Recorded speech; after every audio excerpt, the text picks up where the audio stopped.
Now it's starting. Here we go. Hi, my name is Hordon. I'm a former air traffic controller who used to work at the Boston Center. I've had years of experience interrelating with the FAA and actually have scrambled aircraft involved in hijacking aircraft.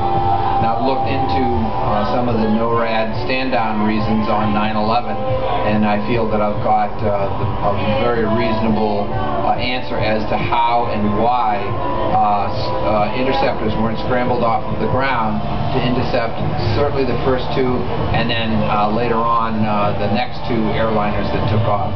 Right. The first two took off out of Boston about 10 to 15 minutes apart. And the question that is out there is, why is it we didn't get interceptors off the ground when in similar experiences like that years before, okay, we would always get interceptors on the tails of such aircraft.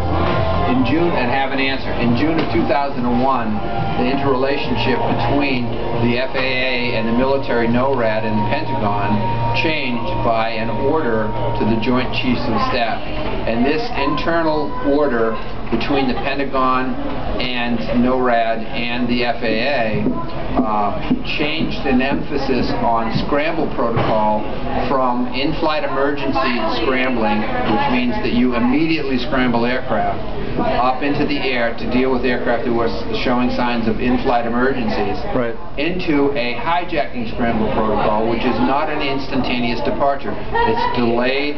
It requires the approval of the Pentagon, and on 9/11 the approval from the Pentagon never came because there were important people who were not in position to deal with that. And previously we didn't have that protocol. And previously we had that protocol, but it was located in a different location in the governmental air traffic and military procedures.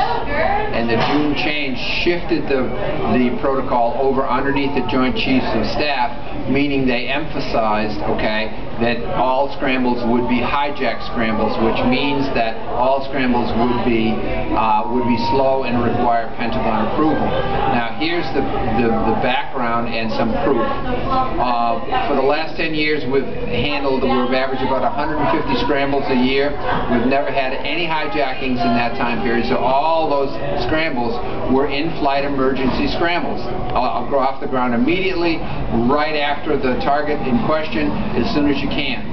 Okay, well, from the early part of 2001 until June of 2001, there were approximately 67 scrambles, none of which for hijack, okay, and so that means there were 67 times there were in-flight emergencies or some type of other scramble required, needing, okay, immediate departure from the